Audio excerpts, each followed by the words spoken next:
Você acredita que Auriverde tem um microfone na Europa? Hã? Que chique, hein? Tá chique no último essa rádio aqui, hein? O nome desse querido irmão guerreiro, mais brasileiros do que muitos brasileiros que aí estão, é Sérgio Tavares. E eu já quero lhe fazer um pedido. Tem muita gente que deixa para depois, né? E depois não... Ah, esqueci. Canal Sérgio Tavares no YouTube. É assim que nós vamos fortalecer o trabalho desse guerreiro. Procure ali, @canal Sérgio Tavares no YouTube. Já vai de cara no sininho no inscrever-se. E ali você encontra o Falso Juiz, né? Um documentário espetacular, produzido, dirigido, roteirizado pelo Sérgio Tavares. E em breve, se Deus quiser em breve, o Falso Juiz 2, porque estamos precisando desta segunda edição deste documentário. Tá aí na tela para você, que ainda não se inscreveu, @canal Sérgio Tavares, buscando 1 milhão de inscritos no YouTube. Sérgio, querido, boa tarde, seja bem-vindo, Sérgio. Muito boa tarde, Alexandre, boa tarde, público da Auriverde, e obrigado pelas tuas palavras, obrigado pelo reconhecimento, e um orgulho enorme ser a vossa voz e os vossos ouvidos, os vossos olhos aqui na Europa, trazendo as notícias que dificilmente terão acesso se não for através deste canal.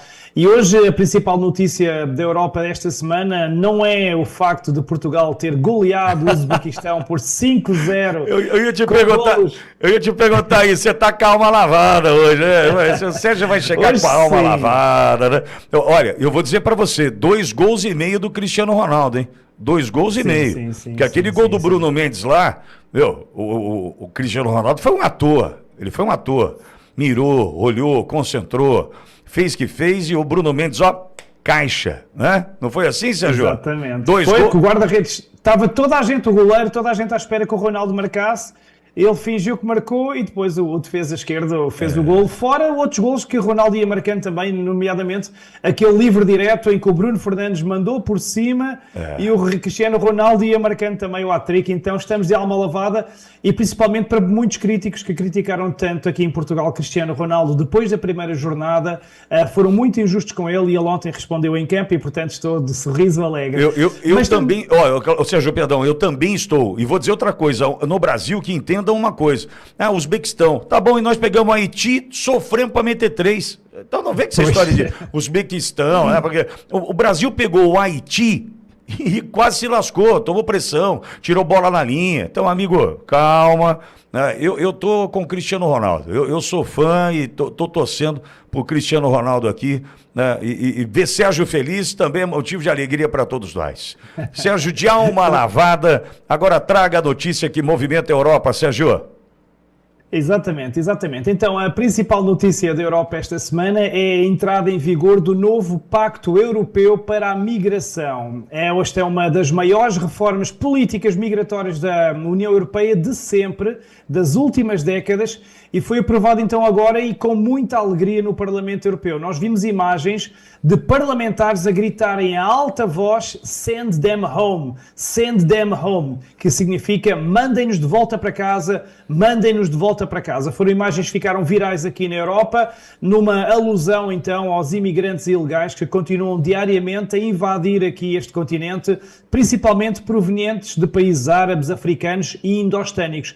E então, nos últimos anos, a imigração aqui transformou-se num dos temas principais da política europeia. Eu próprio aqui na Rádio Auriverde já tenho vindo trazendo esse tema imensas vezes, infelizmente por razões negativas, devido ao caos social que tem vindo com essa migração desregulada, e então tem havido uma pressão muito grande por parte das populações junto dos governos para que se tomem medidas mais apertadas. E então agora, com a entrada em vigor deste Pacto Europeu para a Migração, o objetivo é tornar tudo muito mais difícil para os migrantes ilegais, apertar o controle das fronteiras, acelerar os processos de asilo, acelerar os processos de remigração, Tudo isso agora será tudo muito, muito mais rápido. E quem é que foram os partidos que deram força a este acordo? Os partidos conservadores de direita foram os principais impulsionadores deste debate, argumentando que a Europa precisava, obviamente, de recuperar o controle das fronteiras, de distinguir claramente entre imigração legal e imigração ilegal e de voltar, no fundo, a recuperar a sua soberania, a sua identidade. E como já seria de esperar, os partidos de esquerda manifestaram, obviamente, reservas e opuseram-se a este pacto, lembrando os direitos dos migrantes, os requerentes de asilo. Quando nós sabemos que muitos dos migrantes que pedem asilo e que entram na Europa como refugiados, muitos deles vêm cometer crimes, vêm impor a sua religião, vêm cometer atentados.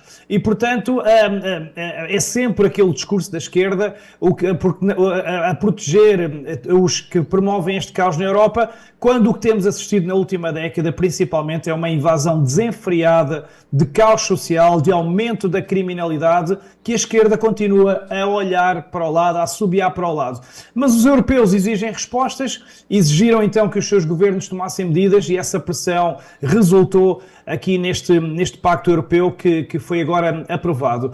E quando falamos de caos social, não é brincadeira. Todos nos lembramos, eu já trouxe aqui estes temas, dos distúrbios que foram causados em França na final da Liga dos Campeões, que foram causados agora recentemente em Bruxelas, as mortes facadas que aconteceram no Reino Unido, na Irlanda, em Inglaterra, em Itália. Tudo isto tem sido, dia após dia, recorrente. Então, a pressão popular é muito grande para que os governos façam alguma coisa e os partidos foram obrigados, então, a tomar esta medida. Certo. E, principalmente, então, destaque que tiveram que ser os partidos conservadores a tomar isto. Mas atenção, e Pitoli, daqui a bocadinho falaremos do efeito que isto poderá ter em relação aos brasileiros. É a minha dúvida. Vai ter alguma consequência para os brasileiros, Sérgio?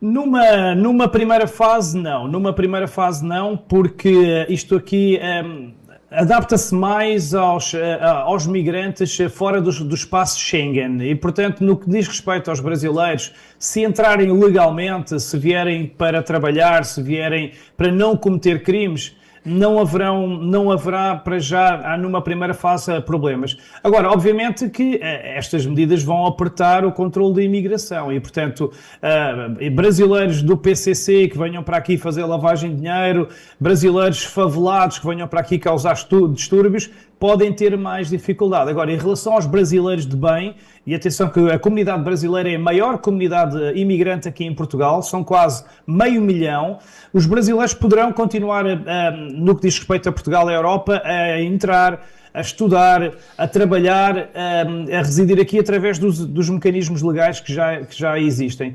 Mas volto a dizer que fica mais apertado para quem quiser entrar pela chamada porta do cavalo, fica acima de tudo mais apertado para os ilegais. E para os ilegais o processo de repatriamento será muito mais célere e, portanto, fica mais apertado para quem não vier pela via legal. Uma dúvida mesmo.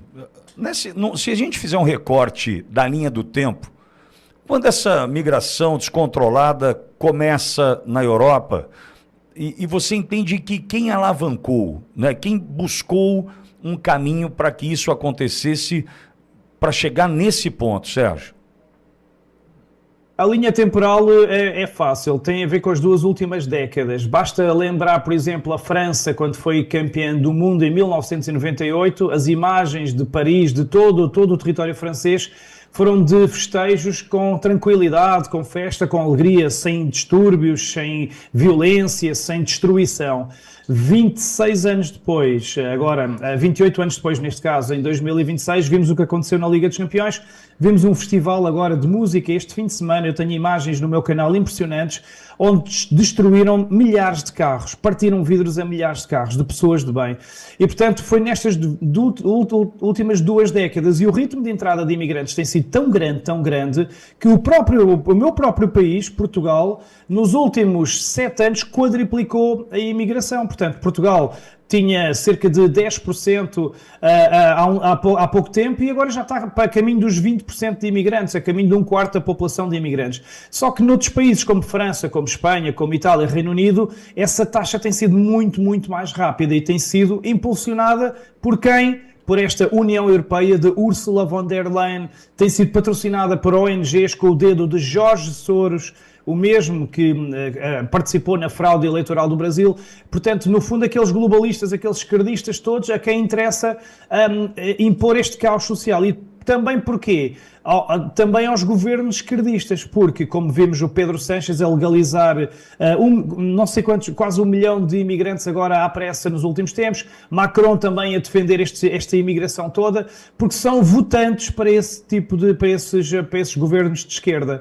Aqui em Portugal tivemos António Costa também, abriu as fronteiras nos últimos anos de forma desregulada e tudo isso são eleitores para eles, porque vão agradecer a quem lhes abriu as portas e obviamente não vão votar a partidos de direita como o André Ventura do Chega, que pede um travão nisso, pede que haja equilíbrio. E, portanto, há aqui muitos interesses. E, por outro lado, também, o facto de haver este caos social, esta luta de uns contra os outros, pretos contra brancos, etc., faz com que nós próprios, a população, o povo comum, nos andemos a matar uns aos outros, enquanto as grandes agendas de controle são implementadas e nós nem damos conta, nomeadamente a carteira digital, o dinheiro digital, a identidade digital, o controle das redes sociais, para que, quando dermos conta, estamos aprisionados e eles, no carregar de uma tecla, cancelam-nos se nós fizemos uma publicação que não devemos, se nós não nos vacinamos com a vacina que eles acham que devemos vacinar, etc. Este caos social interessa a quem quer implementar essas medidas de controle e essas medidas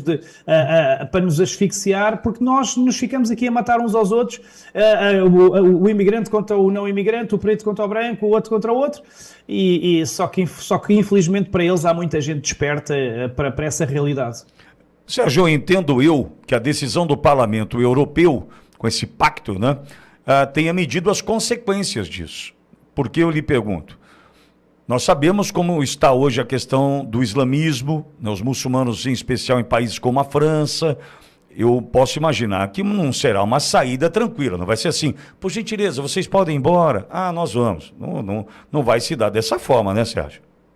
Não, é feito por pacotes. Aquilo que se pretende numa primeira fase é tornar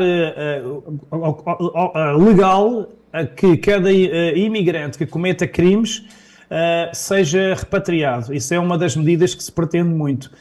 Ou seja, imigrantes que estão no país, mesmo que estejam a trabalhar, mesmo que estejam legais, se cometerem crimes, isso ser o suficiente para os mandar de volta. Portanto, aí há um argumento forte para os mandar de volta.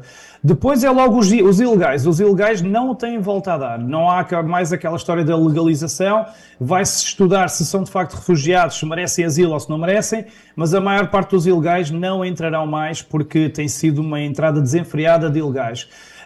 E em relação aos legais é isso, terão só mesmo se haver argumentos fortes é que os poderão agora repatriar e remigrar, porque quem já está instalado, quem já está legal, dificilmente, como tu disseste, vai aceitar o bilhete de volta. O que está a acontecer é que em países como a Irlanda do Norte, depois dos atentados e dos crimes que aconteceram contra os irlandeses por parte de islâmicos, etc., é que está a haver caça a migrantes, está a haver justiça popular e muitos migrantes agora estão a querer ir embora porque por uns estão a pagar outros, pelo crimes de uns estão outros a pagar. E há muitos que já se sentem desconforto, mesmo aqui em Portugal, devido ao país não estar a atravessar uma situação em termos de financeira bem, em termos económica bem, há muitos imigrantes que também já estão a querer procurar outros paradeiros. Mas para tirar daqui os legais, só mesmo com esses argumentos de cometerem crimes ou de cometerem coisas que sejam negativas para o país. Muito bem, Sérgio Tavares. Sérgio, quantos inscritos no canal? Estamos com os 700.001, mas eu acho que passo a passo, vamos lá. Eu posso dar-vos o número certo, se quiserem o número exatamente exato. Eu quero saber o próximo adversário Não, estamos a dois dos 702 mil. Olha, é boa notícia. Então já vão bater 702 mil inscritos agora? Vamos conseguir, com a ajuda da Auriverde, vamos conseguir. Coisa boa. Se você ainda não se inscreveu, canal Sérgio Tavares. Nosso objetivo é entregar 1 milhão de seguidores, 1 milhão de inscritos para esse gigante, para esse guerreiro. Então, @canal Sérgio Tavares. Então, eu já estou inscrito. Eu acho que vale a pena dar uma conferida aí, hein? Vale a pena conferir, porque agora tem uma manobra da plataforma que é desinscrever as pessoas, né, involuntariamente. Não é eu vou me desinscrever. Não, a plataforma cuida disso para você. E aí você vai olhar e vai se assustar. Ué, mas eu já estava inscrito no canal do Sérgio. E aparece ali o inscrever-se. Então já vai ali, confere por gentileza, para a gente poder entregar o mais rápido possível 1 milhão de inscritos no canal do Sérgio Tavares no YouTube. Ó, canal Sérgio Tavares, clicar no inscrever-se e assim a gente vai fortalecer o trabalho desse gigante. Sérgio, e qual que é o próximo jogo? Quando é? E contra quem? Próximo jogo da nossa seleção portuguesa? Daqui de Portugal vamos ter então no próximo sábado de madrugada, já será domingo aqui em Portugal, para vocês no Brasil ainda será a noite de sábado, será o Portugal-Colômbia. Portugal neste momento tem 4 pontos, a Colômbia tem 6, a Colômbia venceu o Congo e depois com 2 pontos temos o Congo e temos o Uzbequistão com 1 ponto. Portugal já está apurado porque mesmo que perdesse contra a Colômbia, era necessário o Congo golear com muitos golos a Uzbequistão e mesmo assim o terceiro lugar também em alguns grupos também vai dar acesso, portanto Portugal praticamente já está apurado. Agora a questão é tentar ficar em primeiro lugar para tentar fugir a tubarões que estejam em primeiro lugar de outros grupos também.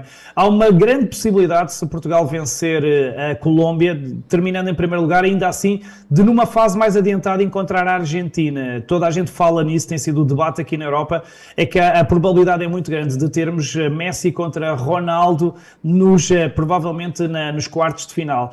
Seja como for, para mim o importante de ontem foi o facto de Cristiano Ronaldo ter marcado 1 golo ou 2, neste caso, fez com que ele fosse o primeiro jogador a nível mundial a faturar em 6 mundiais consecutivos. Ninguém na história conseguiu. Nunca ninguém tinha jogado 6 mundiais e muito menos nunca ninguém tinha marcado golos em 6 mundiais. Daí, aquele alívio, aquele respirar de alívio do Cristiano Ronaldo quando marcou o primeiro tento, porque significava a história imortalizada para sempre e um alívio também depois de tantas críticas que aconteceram.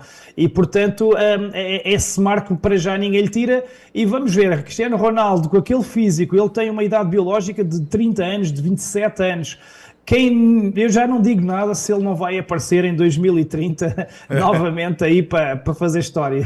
Eu também acredito nisso. Boa sorte, Sérgio. Muito obrigado por passar seu tempo aqui conosco. Um abraço e até para a semana. Até segunda-feira. Comemorando a vitória sobre a Colômbia, primeiro lugar no grupo. Valeu, Sérgio. Um abraço. Obrigado. Sérgio Tavares conosco. USA Brasileiras. Entre no site e saiba como adquirir o seu modelo exclusivo. Para mulheres de bom gosto e que são femininas. USA Brasileiras, o seu chinelo perfeito.